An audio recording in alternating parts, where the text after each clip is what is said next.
The same, we just have different names. One without the other breaks down.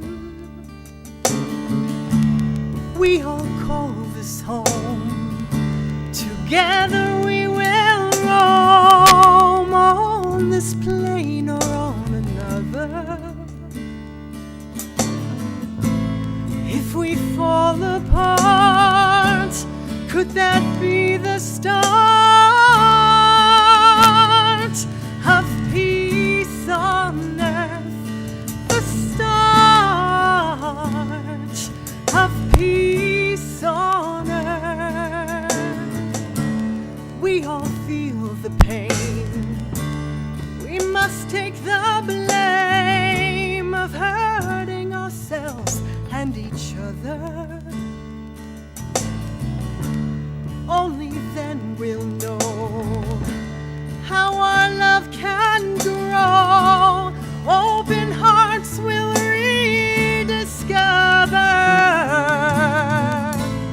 If we fall apart, could that be the start of peace on earth? The start of peace on earth, the start of peace on earth, the start of peace on earth. Ooh,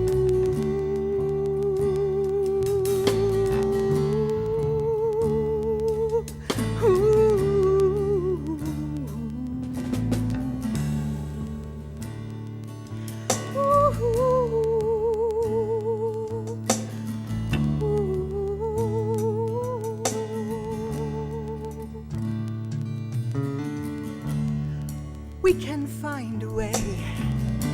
In fact, let's start today. Reach out your heart for another. Hold each other close. Don't you dare let go. We are all sisters and brothers. If we fall apart, could that be the start of peace on earth? The start of peace on earth. The start of peace on earth. The start of peace on earth.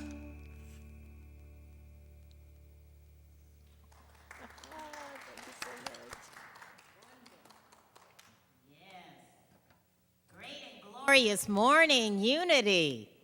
all of you out there, and thank you. Welcome back, Sahffi, Lynne. I just love it. Always having a message in her music. If we fall apart, can that be the start of peace on earth? Yes. And thank you, Richard and the trio, for Rejoice. This is certainly a time to do that. As is the case every week, we are being blessed by a member of our prayer team who's holding us in prayer. And I also want to remind you that this week we are packed with events for you to partake in. And I really just encourage you to do that, to stay connected with us. Immediately after service today, and it begins today with all that we have to offer you, experience the healing energy of Reiki. So just relax where you are, and for 15 minutes, open up and receive it. Wednesday morning, we have prayer at 7:30 a.m., and then Wednesday afternoon at 3 o'clock, we have Divine Connections with Reverend Sylvia. We have Sacred Support Circle this week, Thursday at 6:30 p.m., and the topic is Gift of Patience. Now, they're doing something a little different, as they will be on a Zoom platform beginning this week, but you can also call in for those of you who are a little shy from being on the camera of Zoom. There's also the second Thursday meditation, which is at 7 o'clock p.m. And the highlight of this week is Friday. What's happening? Our Christmas concert. That's right, Richard. It's Rejoice. Christmas time is here, featuring the best performances from previous concerts. And this is the time that I say the second time around is just as good. So please watch this Friday, December 11th at 7 o'clock p.m. on our YouTube channel. Again, I remind you, read our constant contact emails. All the information is there. If it's something that you are not getting, please call the church so that we can add you to our email list. You know, it's hard to believe that it's almost Christmas, and we're moving into the new year in 4 weeks. Last week, Reverend Sylvia shared a special pearl. At least it was for me. The way in is the way out. I took that to heart, Rev. And I will continue to work on grounding within so that when I face challenges, I can better move through them with grace and ease. So I advise you to do the same. The way in is the way out. So let's get ready today for another special lesson from our wonderful Rev. Take notes. Conscious healing. I'm ready to receive that. Wonderful. Thank you so much, Reverend Cheryl McCullough. You know, I'm so blessed to have Reverend Cheryl be a part of this wonderful ministry. She serves in such a great capacity, not only as our COO, making sure that everything runs smoothly and perfectly, but she also serves in the capacity of an associate minister, because she ministers not only to me, but to this congregation as well. And I'm just grateful and thankful for you, Reverend Cheryl. I told her that on my drive, and I called her up, and I had to just say that.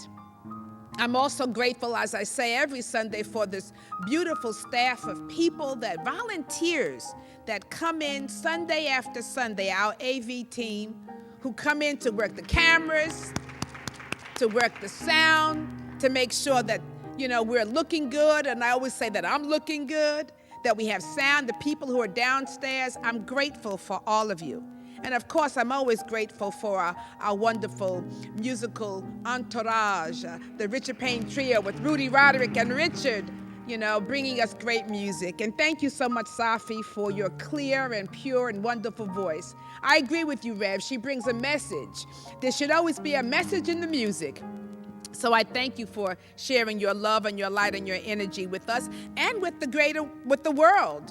One of the things that is such a blessing for us is that we have the capacity to reach out to the world. So when we're singing about joy to the world, peace on earth, that we are actually able to reach that sense of connection with the world, with you, our wonderful and faithful congregants, and those who are just perhaps discovering Unity of Washington, D.C.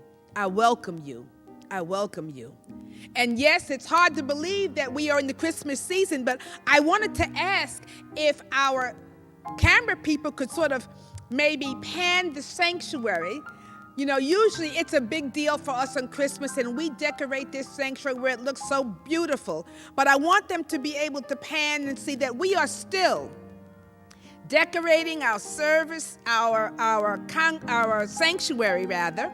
We've got small Christmas trees and poinsettias and snowmen and angels.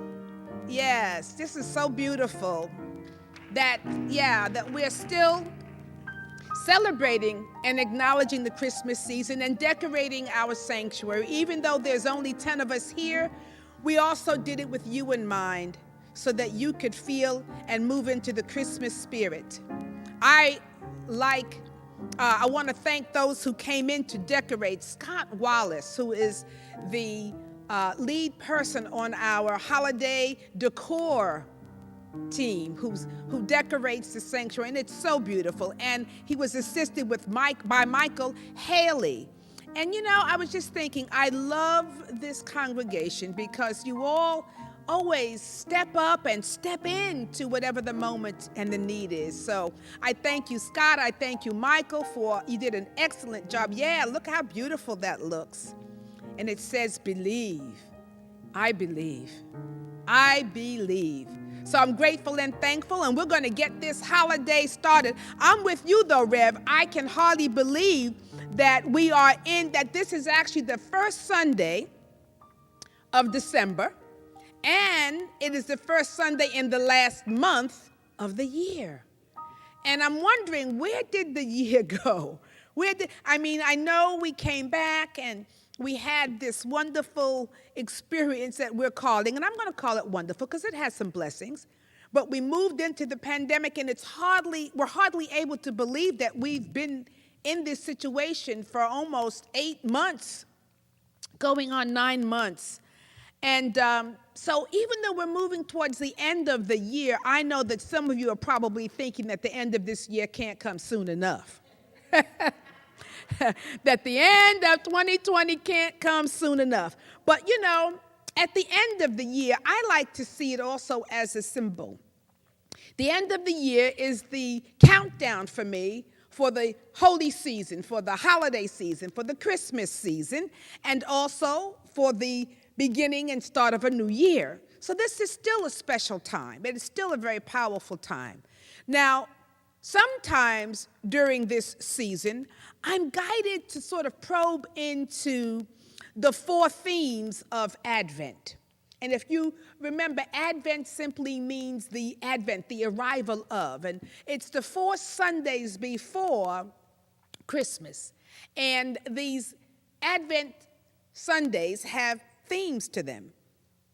And the themes are hope, peace, joy, and love.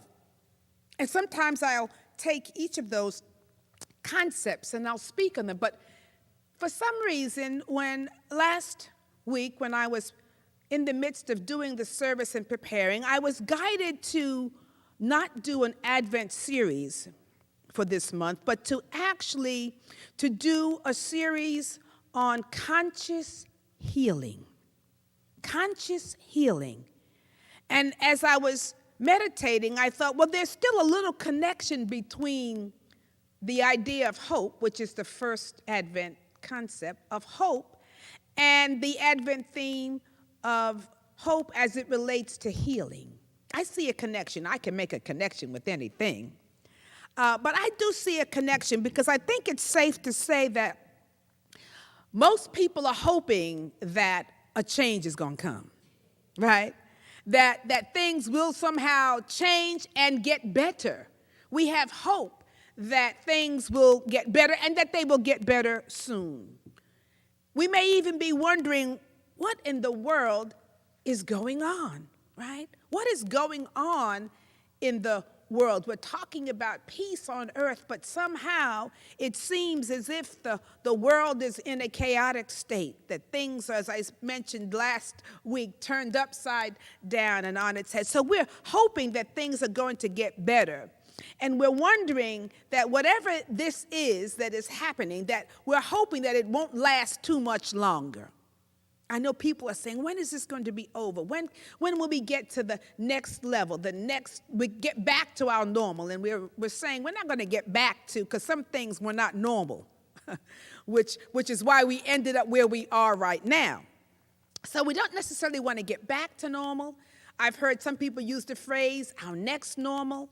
But I know that this time is a powerful time. And what I think is happening, as I've said before, what is going on in the world and on this earth right now is healing. Healing is what's happening right now. Healing is what is going on. And we are in the midst of a great evolutionary leap. You hear me speak of this often because it's true. We are in the midst of a great evolutionary leap, or what I'm calling a major evolutionary growth spurt. We're having a growth spurt. We're having and experiencing an elevation of human consciousness. We are elevating human consciousness on the planet.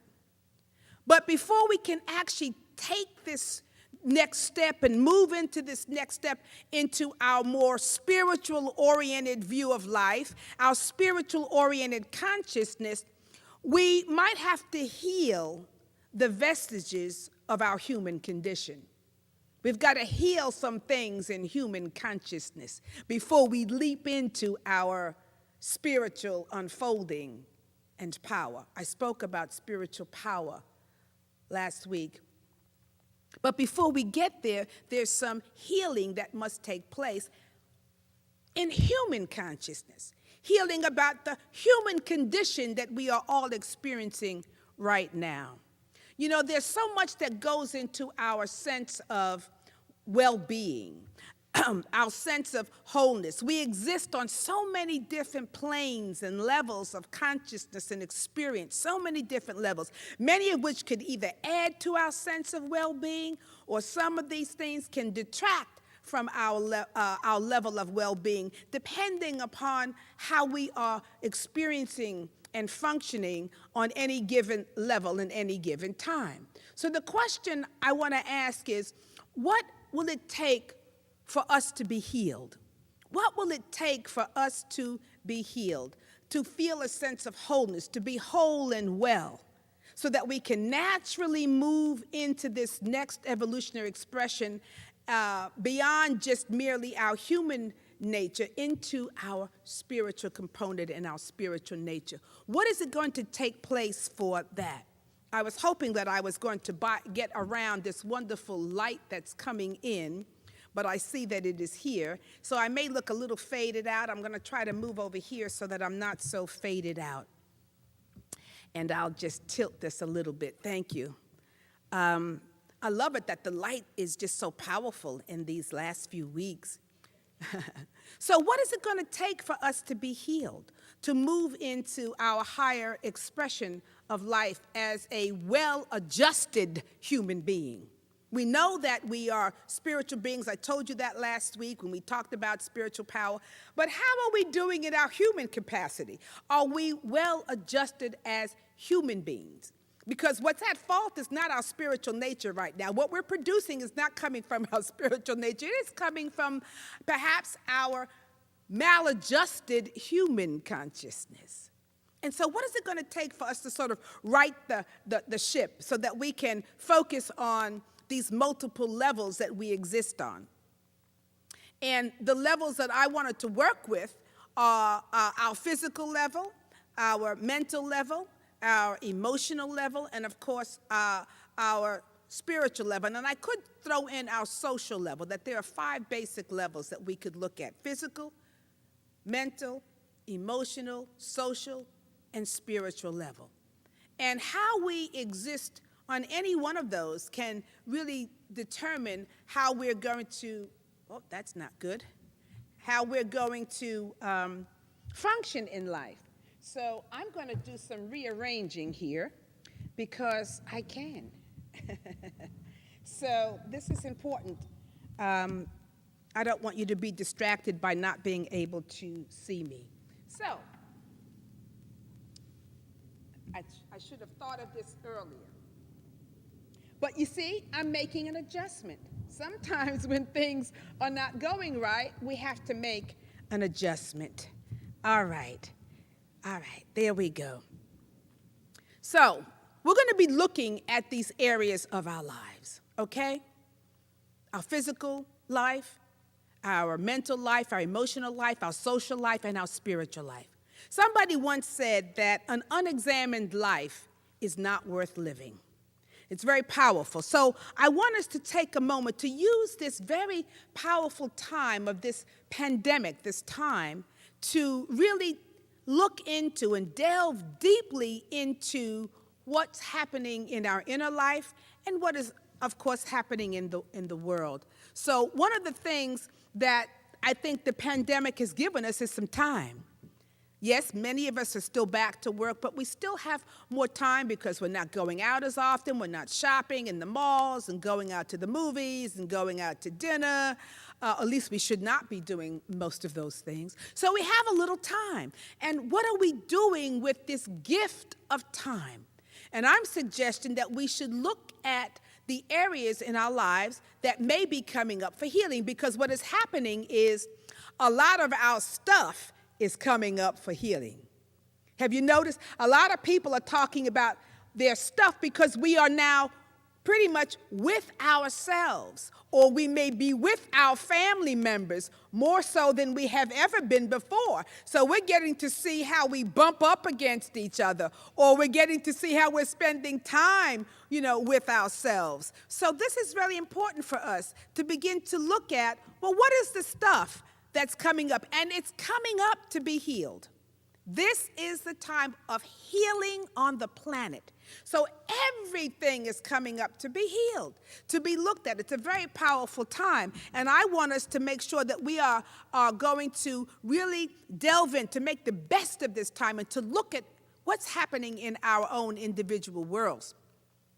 And the thing is, I say about healing, and you've heard me say this, that sometimes healing isn't pretty. It doesn't always look pretty. Sometimes healing, or the process of healing, is messy. Sometimes it's painful. The healing process, whether it's a physical body or emotional, it can be a painful process as we go about healing. Sometimes healing takes place in an unconscious way, where it's happening, we have no idea, why is this happening to me? What is taking place? So it's much better, since healing is taking place, that we want to do it consciously. It's much better if we can participate and engage in our own healing, to be aware of it. Because I believe that we suffer more when we are unconscious, when we are unconscious of what it is that needs to be healed. We're unconscious of what the universe is trying to bring to us as a lesson. Have you noticed anything that's come up? Have you noticed any lessons that you might be experiencing? I'm going to move over here now again.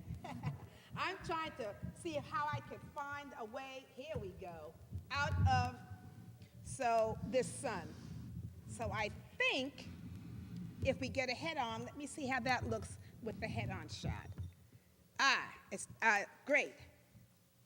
So, and I'm sorry about that. So I'm going to adjust, because I'm talking about when something ain't working, what? You got to make an adjustment, right?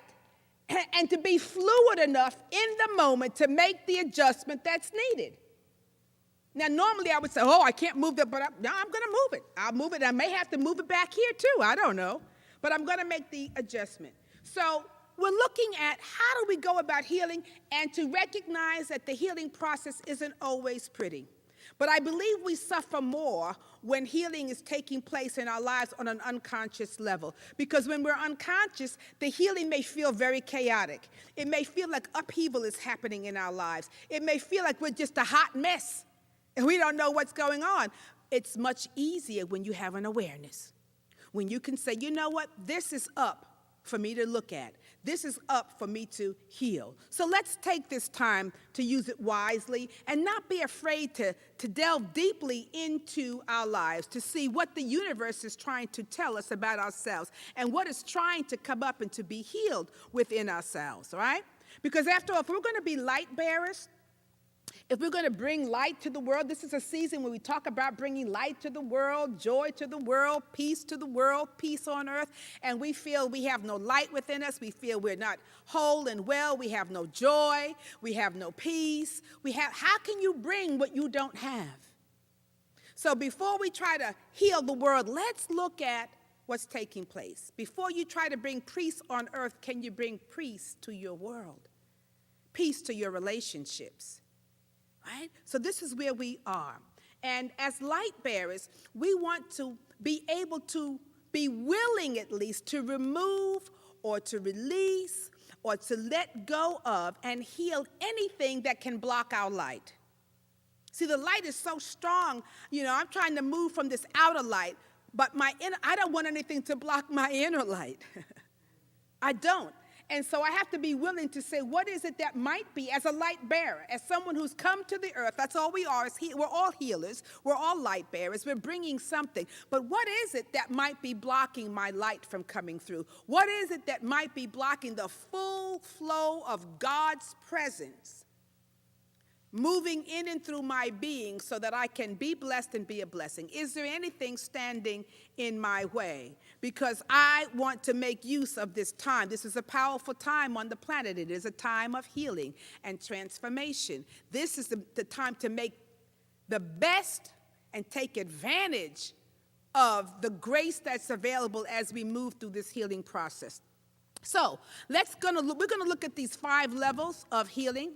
But before we get into them, of healing physical, mental, emotional, social, and spiritual, before we get into them, I want to look at what Charles Fillmore says about 3 components of this. What he says about health, what he says about healing, and what he says about wholeness. So I've been sharing a lot with with Charles Fillmore's book on the revealing word. And this is an opportunity for us to go a little deeper, okay? So let's look at health. He says that health is a state of being sound or whole in mind and body. That health is a state of being sound and whole in mind and body. Oneness with the Christ mind assures perfect health. So this Christ mind, we've talked from time to time about it. It contains all of the divine ideas that we might need to live a whole and healthy life, a divinely God-centered life. And health is a part of that Christ energy and that Christ mind. So he says oneness with the Christ mind assures perfect health. Health is the normal condition of man, a condition true to the truth of his being. So there is a component of us that is meant to be healthy, to live in the awareness and with the oneness of divine health and wholeness, or even health and holiness. Because to be holy is to simply be at one with God, the wholeness of life. So health is the normal condition of man, a condition true to the truth of his being. Health is from within and does not have to be manufactured in the without. It's an inner state. Sometimes we might look on the outer and judge a person and say, well, they're not necessarily, they don't look healthy. We might be manifesting something in the outer, that's fine, but health as a divine idea, as an expression of God, is within. And it doesn't have to be, you can't necessarily manufacture it, although we are going to make sure that we're doing things physically to keep ourselves in a physical state of health. But the consciousness of health is a condition that lies within. And so he says, it is the very essence of being. It is universal and enduring. So he says, that which seems to be sickness does not exist in truth with the big T. So sickness as a concept does not exist in God's mind. It doesn't really exist on the human plane. What exists, on the spiritual plane of consciousness. What exists on the spiritual plane is the divine idea of wholeness. Now, again, we have things that block our understanding and our expression of the divine into this manifest world. But from the level of truth, there's only wholeness, all right? So it doesn't matter, even if you were born with some physical malady or whatever, don't judge that. That person is still whole and holy. That person is still one with the divine. So he says, that which seems to be sickness does not exist in truth. When man becomes so much at one with God mind that he abides in the consciousness of health, he enters the eternal peace in which he knows that it is unfinished. So we want to just know that it's an internal state, and we want to abide in the conscious awareness, the consciousness of health and wholeness. And when we do that, we recognize that we are connected to God. So he says, to know God as health, one must take up the study of the healthy mind. To know God, right, as health, one must take up the study of the healthy mind and make it, and not the physical appearance, the basis of every calculation. Some people get enamored with how they look physically. And some people make judgments of a person who may not have what we might term a beautiful physical exterior and expression. But that does not mean that the health and the wholeness and the beauty of their soul is not pure and beautiful. But in this world, we get hung up sometimes in the wrong thing. We begin to think that the outer expression is what we're going to judge as reality, when the beauty of the soul. I've seen some very beautiful people, externally looking beautiful, but have ugly insides, right? Have ugly character and personalities. And so we're not talking the exterior, we're talking, what is it, interior, your interior world. All right, that's the appearance we want to work with. And then he says this about healing. He says all healing is based on mental cleansing. All healing is based on mental cleansing, because the world, we like to say, is as within, so without.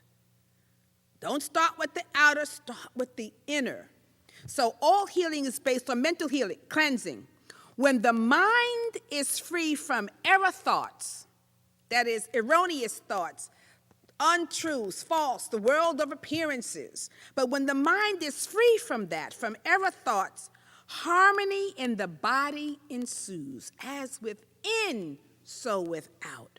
He says permanent healing is never accomplished until the mental cause of the dis-ease, the error thought, is removed. So people may have a temporary physical healing, but if they haven't really cleansed and worked with the thought that produced the illness or whatever the condition, then it will return, right? So he's saying that permanent healing is never accomplished until the mental cause of the disease, the error thought, is removed. Jesus was a true healer. And when he cast out the error that caused the condition, he said, sin no more, lest a worse thing befall you. Now, sin, as we understand it, is missing the mark or holding error thoughts in your consciousness. You're missing the mark. If you think that you're seeing a sickness has appeared, fine, that's okay. Let that be. But now get to the truth that that condition has no real lasting power over your soul. It has no real lasting power over the nature of your being. So he says, sin no more. Don't make that mistake. Stop looking at the world of appearances. Go by righteous judgment. Go by within. And then this thing that causes you to miss the mark will be no more. So thus, the true way to heal is to find the mental cause and destroy it forever. So if something is not working in the outer, before you go and try to tinker with it, see if you can find an inner expression of why that might be manifesting. Go within first and do that work of cleansing and healing. He says healing is restoring to original purity or integrity. We have an original purity of our soul, original purity of our being, just like an innocent baby comes in here whole and pure. That's our basic nature. Now, through life and living, we might forget it, we may move away from it, but healing is getting back to our pure nature, our pure sense of self and integrity. So the first step in all spiritual healing is to believe, and the next step is openness and receptivity to the stream of healing life. There's a healing energy. Health carries a healing energy. And so when we want to heal certain things in our lives, first get a hold of that divine idea and step into the consciousness, the healing stream of energy, of life and healing and wholeness. Step into that awareness. And then believe that it is possible for it to manifest in your life and in your affairs as well as your physical body. All right? So he says the first step in all spiritual healing is to believe, that is to have faith. And the next step is openness and receptivity to the stream of healing life. Through the exercise of faith and our words, our spiritual quality is fused into unity with the power of Christ, and the work is marvelously accomplished.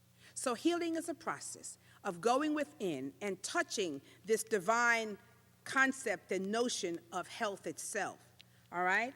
Which leads us to a state of wholeness. And this is what he says about wholeness. Wholeness simply is the perfect, and they're trying to follow me, so here we go. All right. Wholeness is the perfect unification and expression of man as spirit, soul, and body. When all are working, when your spirit, soul, and body are working together in harmony, you are bringing about wholeness. And then he says, true healing, and this is under the definition for wholeness, means to make whole. Healing means to make whole, to heal, to make whole. And it is brought about by regeneration. And regeneration is brought about by bringing new life into all of our areas of life. Bringing new life, new understanding into our circumstances. So, as I try to figure out where that sun is, oh, I see it's over here now. Great. So, we're going to be moving in. So, I want us to look at the first basic level. I talked about spirit, our physical being, rather. We have a physical level. We have a mental, emotional, social level. But let's look at this first level here, the basic level of our physical being. Now, it stands to reason, of course, that for our physical being, we want to make sure that we are functioning well on that level, right? That we are taking care of our basic needs. Of course, that we're keeping our physical bodies well. In order to do that, we have to take good care of our physical bodies. That's clear, you know? So we need to examine, even though it's our basic level and it seems basic for each of us to understand, but if we start with this physical level, I want you to begin to examine how are you doing on the physical level of your own life? How are you doing on that? Are you taking care of your basic needs? Are you eating well? Good food? Balanced food? You know? Are you providing exercise for this physical instrument, this physical body? Moving it, because the body needs to be moved in order to keep that life force and energy flowing throughout? Are you moving it and exercising it? Are you also getting enough rest? Because there's a balance. We must move the body, but we must rest the body. I know people who cannot sit still for 5 minutes. They have to be constantly in motion. And life doesn't work that way. We are to move, but there's a balance. You move and you rest, right? There's a movement and then there's a stillness. So how are you finding the perfect rhythm of your body, your physical needs, you know? Are you sleeping well and sleeping soundly? I love it when I can actually sleep and not wake up in the middle of the night at 3 o'clock or 4 o'clock. And then when I wake up in the middle of the night, it'd be great, but I go downstairs and get something to eat. You know, so I'm looking at, well, what's happening on my physical sense of will? What needs to be healed physically? And here's the thing, is the universe giving you some signals? And the universe is giving me some signals, right, in some areas physically that I need to pay attention to. And of course, I'm not necessarily doing that, but I know now, I made a commitment this morning that the universe is signaling to me that I need to pay attention to certain areas of my physical being, my physical sense of well-being. So what is happening in your life, in your physical body? Are you doing things that subtract from your experiencing optimal health? Or are you doing things that actually add to it?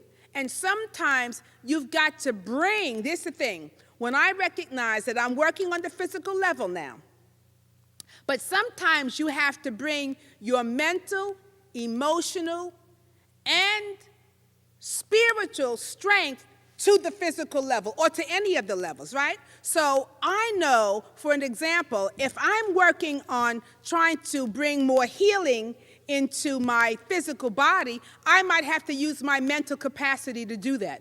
I might have to look at what's going on in my, emotional world. The example I just gave you is that during this pandemic, I seem to be overeating. I am overeating. And not necessarily overeating food. I should clarify that I am eating more snacks and sweets than ever before. I'm eating cookies and potato chips and popcorn and noni biscuit bars and all kinds of things, right? Peanut butter things. So I'm eating, and what this is causing me to recognize is that it's having a physical effect on my body, and I can tell that I'm having too much sugar in my body, and that I'm actually needing now to bring in the strength of my other levels of wholeness and health. My mental state, my emotional state, and my spiritual state, I need to bring that to bear on my physical state, right? I need to figure out, so obviously, if there's emotional eating, I've decided there's emotional eating going on. It's not that I'm hungry at 3 o'clock in the morning, but emotional eating. So I said, okay, so I need to see what is it that needs to be healed in me emotionally so that it can affect my what? Physical being. Right? So I might have to bring into my emotional capacity. I also might need to think of what's happening on my mental level of well-being. What are the thoughts that I seem to be feeding myself that is causing me to go eat? There might be an emotional thing that's causing me to overeat and eat these sweet things. And also, what thoughts am I feeding myself? And feeding my physical body. I'm feeding myself through mental thoughts. And I might need to also bring in the strength of my spiritual component, because I may have to add some prayer. Not only do some things physically different, but I may have to pray. I may have to meditate. I might have to ask the Holy Spirit to help me get my physical body and being into shape. So you get the point that we might have to use all of these components to bring about healing on any level. Just like when we get to the mental stage perhaps next week, I might have to use my physical body to help with my mental state. Because they say that sometimes moving the body can help clear out some of the thoughts in our minds. So we're going to have to look at how are we interchanging and working these things. What areas need to be healed in our lives? What area needs to be healed in your physical being? Now, I've talked about are hardcore physical areas, right? Eating, sleeping, all of those things, drinking, areas that we can improve. But I want to take a moment to look at some of the hidden, not the hardcore, obvious things that we need to do to bring ourselves into physical wholeness, but I want to talk a little bit about the hidden areas of our physical status or sense of well-being. I've been working with the book by Sonia Choquette, called True Balance, a common sense guide for renewing your spirit. And I taught a class years ago based on Sonia's book, but she uses an Eastern approach because, there are many approaches that we can have. There's an Eastern approach where you might be talking about chakras, the physical chakras in the body, or you might be talking about koshas, the Indian and Hindu philosophy of koshas, which are energetic bodies that extend beyond our physical body. There may be the Western approach to our sense of well-being, where we're talking, as I've talked about, our physical, mental, emotional, spiritual states. We may even be talking like Mr. Fillmore. He uses the 12 powers, that method, as a way to bring about healing, right? He talks about 12 powers, and he equates them to spiritual qualities and actual physical qualities in the body. Chinese medicine talks about meridians in the body. So there are many different modalities, disciplines, all of that. She uses an Eastern approach of talking about the chakras, but she does it in a very practical way and relates it to what I call a way that we can relate to it in the Western world, with the Western mind. And so she starts with the root chakra, or the first chakra. And this first chakra is that part of us that focuses on our basic needs for survival, right? That if we're going to be whole, let's start with the first area, and that's the basic chakra root area, the place where we are grounded and rooted, the place that gives us a sense of our survival, right? And our basic needs of survival, we all know: food, shelter, water, warmth, right? Clothing. But she takes it even further, which I love. She says, because at this root chakra, at our basic needs for survival, are also a deeper need that we all have for safety and security. Safety and security. Part of our survival, outside of the obvious area of the physical things, food, shelter, water, are the need for safety and security. And, it's primal. It's primal. We all want to feel safe and secure. And remember, it's in our DNA, and it might have come from when we were Neanderthals or whatever, roaming around the earth, and, we needed to, your physical survival was attached to your sense of safety and security to survive, this primal area. And we may be thinking, well, safety and security should belong in our emotional basket. It's really the basic needs for us to recognize that I want to survive, and therefore, this physical body, I must do things to keep my physical being, the physical body, safe and secure, but I also need to keep this sense of safety and security alive. What are the things so that I can feel safe physically? What makes me feel, secure physically? All right? So I just thought, wow, the term that I'm hearing is food insecurity. Have you heard that recently? Right? That people are experiencing food, they are experiencing food insecurity. Meaning that people, and many for the very first time, are having to worry about their physical being. Will they have enough food to maintain their physical survival and bodies? Right? Will they have enough food to feed their family? And because the moment we're worried about food security or insecurity, then nothing else matters, right? We're kicked in. We're kicked into this mode of survival and feeling safe. And are we food insecure? And that's great if you have enough to eat right now, and you have shelter right now, and you have, food and water. That's really wonderful. We can all say, God bless you, and God is good to you. But what about all of those unseen or hidden areas where you do not feel safe and secure? where you do not feel safe and secure, where you do not feel that your basic needs will be met. That, some of us that's a deep area. And we might want to look at that. Are there places where I don't feel safe and secure, in my physical being? When I came in this morning to the church, I was greeted by a wonderful gentleman who was in the doorway. He was a homeless vet, he told me, but he had all of his belongings out there, and I saw him when I pulled in and I was parking. And for a moment, I had to check my feeling for my sense of security, because I knew that I was going to pass through him and go into this door, and I was saying, is he a friendly soul? Will I, how will he greet me? Because he's in the doorway with all his stuff. And how will I greet him? Am I going to feel safe and secure? And he was singing, so I picked up, okay, he's singing. He had a lovely voice.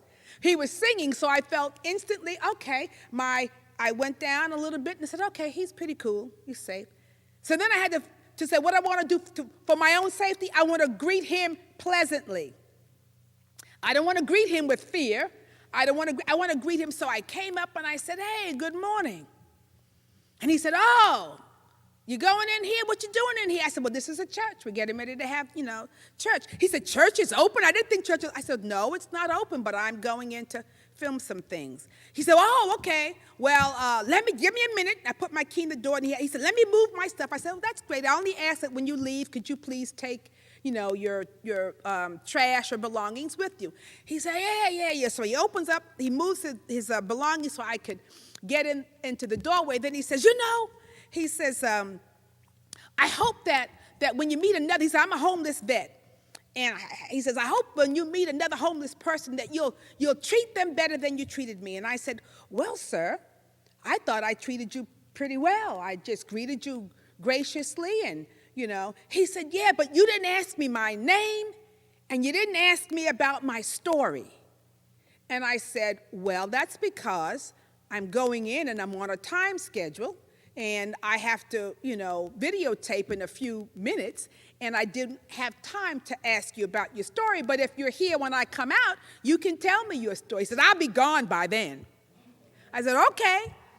But what I bring up is that instantly, when I saw him, my being went into checking for my physical safety. Did I feel secure? What was going to happen? And once I quickly, and this is all in a matter of minutes, I heard him singing. I thought, okay, he's pretty harmless. I had a chance to kind of gauge at him. Okay, fine. I'm going to greet him. I had a plan. I'm going to greet him and good morning with energy and positive energy, So, but this whole thing of, it was a primal instinct that happened, right? I have enough food and shelter and warmth, but my feeling of safety and security kicked in. So we need to look at the areas of our lives. Do you feel safe and secure in your life? Do you feel safe? There are some people I don't feel safe around, not because they're going to do anything to me physically, but I don't feel safe around them emotionally. I don't feel that I can feel a sense of security and safety because I never know how they're going to respond.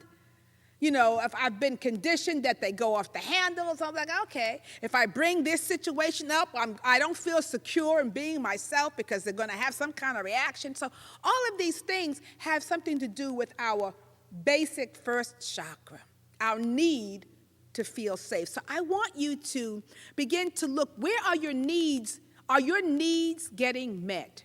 Because if you don't feel as if your needs are being met, then that's going to interface your sense of well-being and wholeness.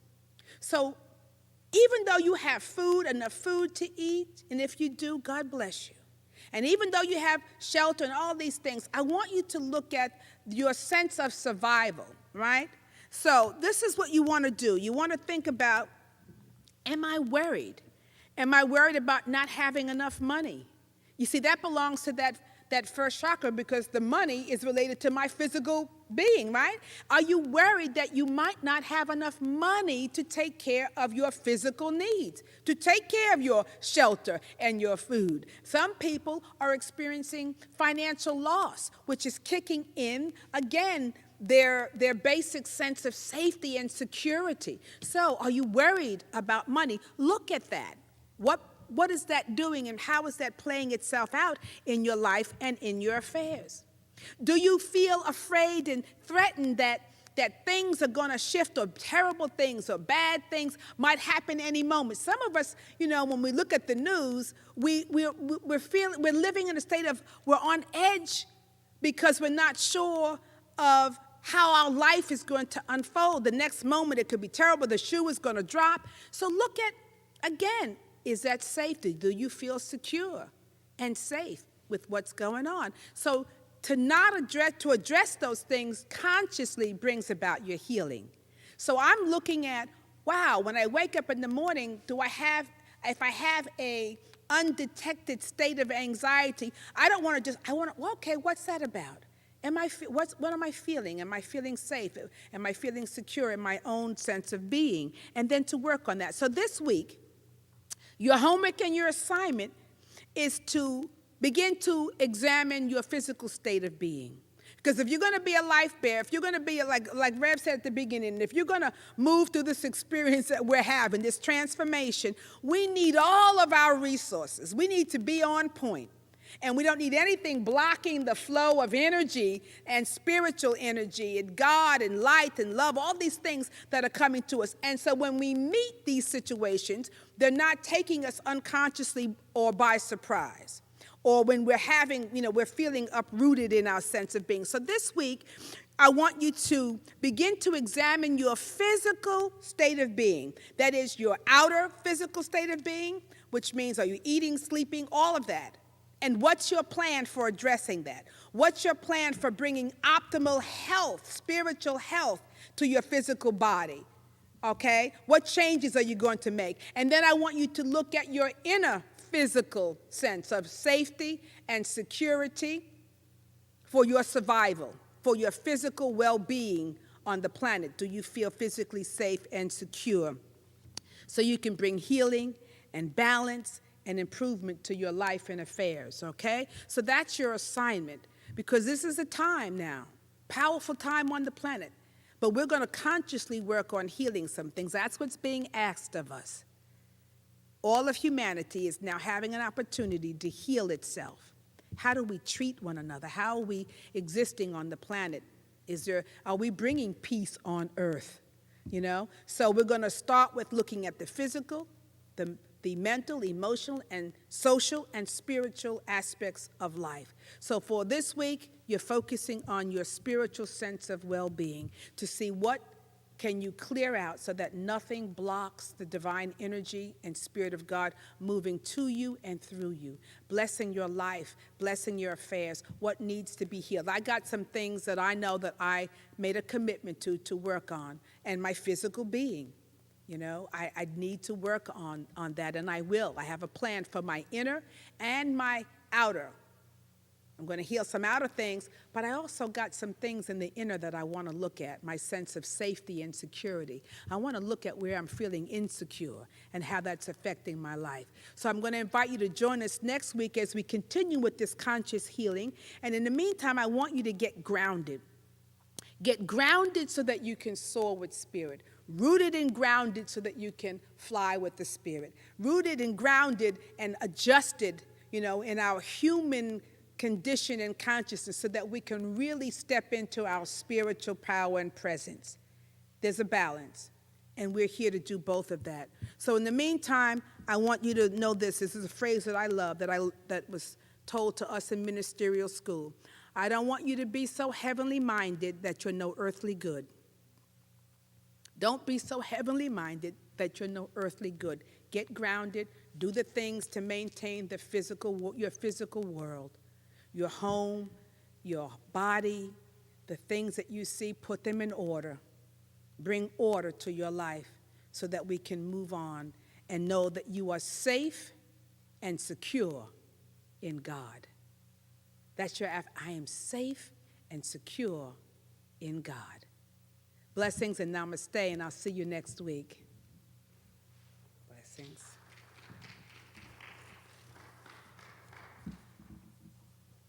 Let's prepare for Miss Wonderful Sahffi Lynne. Yes.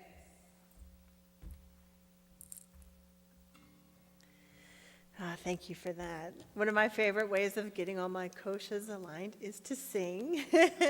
So I'd like to invite you all to sing along and at home. It's very simple. It's just a prayer chant for peace. So you say Aho, Aho, Amen, Namaste, Ashe.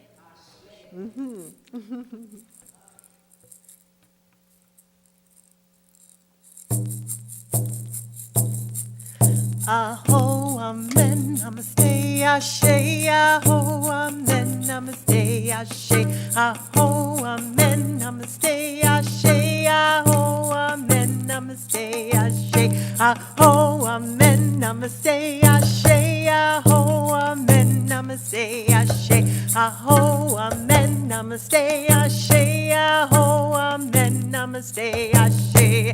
And so it is, it shall be, Shanti Shalom, Harmony, unconquered peace, Salam Shalom. Aho, amen, namaste, ashe, aho, amen, namaste, ashe, aho, amen, namaste, ashe, aho, amen, namaste, ashe, aho, amen, namaste, ashe, aho, amen, namaste, ashe, aho, amen, namaste, ashe, aho, amen, namaste, ashe. And so it is, it shall be, Shanti Shalom, Harmony, unconquered peace, Salam Shalom. And so it is, it shall be, Shanti Shalom, Harmony, unconquered peace, Salam Shalom. Everybody, aho, amen, namaste, ashe, aho, amen, namaste, ashe, aho, amen, namaste, ashe, aho, amen, namaste, ashe, aho, amen, namaste, ashe, aho, amen, namaste, ashe, aho, amen, namaste, ashe, aho, amen, namaste, ashe. Aho. Thank you. Yes. Amen. Namaste. Ashe. Ashe. Ashe. All of the ways to acknowledge the Spirit, to acknowledge the goodness and the beauty of life in one another, to greet each other. You know, aho. Amen. Namaste and ashe, ashe. I just love that. Thank you so much, Sahffi Lynne. This is a wonderful time in our service. Let's just take a moment to briefly go within and to take all of this sense of well-being, the sense that everything really is in divine order, that our lives are unfolding in miraculous and wondrous ways, and we are present for it all. We are conscious. We are consciously bringing ourselves into a state of wholeness, healing ourselves physically, mentally, emotionally, and spiritually. Bringing ourselves into a state of oneness with all that is, in spirit, mind, and body, spirit, soul, and body, everything working together for our highest good.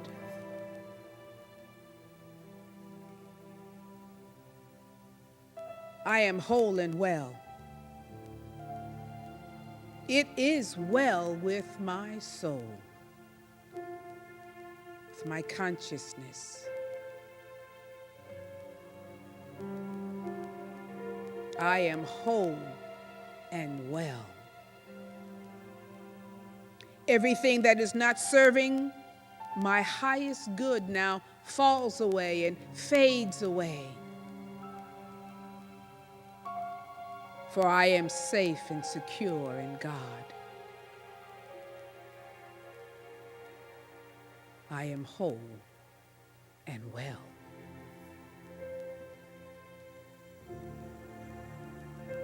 So just allow yourself to rest in this vibration, the inner state of peace, that inner state of wholeness and holiness,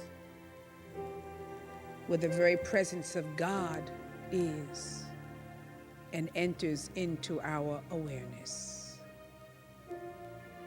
I release and let go of everything that no longer serves my highest good, physically, mentally, emotionally, and spiritually. I let go and I let God. I am safe and secure.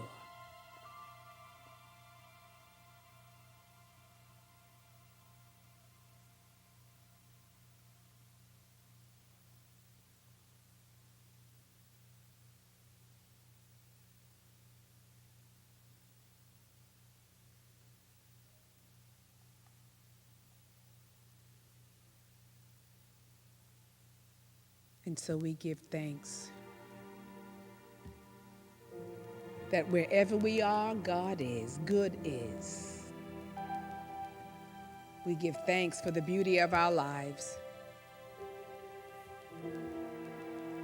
And we do indeed commit to bringing peace on earth and goodwill, God's will towards all, as we enter into this holy season, the holiday season, with the arrival of the divine within us. We spread good cheer, good faith. So just take another deep breath.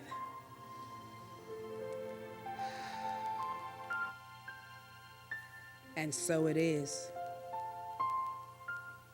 Amen and amen. And beloved ones, we just take this time to thank you once again for your blessed presence and your spirit and the gift of who you are. This is the season of gift giving, and I'm grateful for the gift of you and your presence and your love and the bounty and the blessings that you share with Unity of Washington, D.C., that we might continue to be here as a beacon of light for all who are seeking the light, that we might be here to continue to be a community of love for all who are seeking to know that they are loved. We're grateful and we're thankful. For every good gift comes from the divine.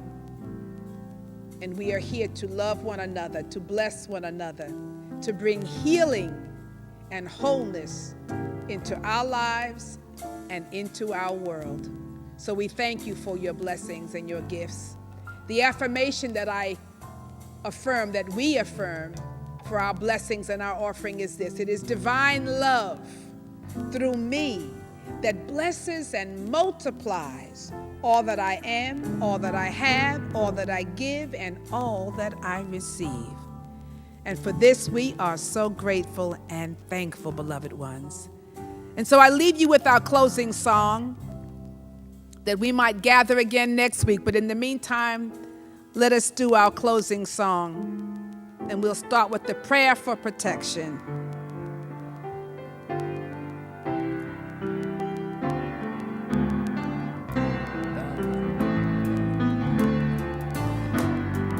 Let it begin.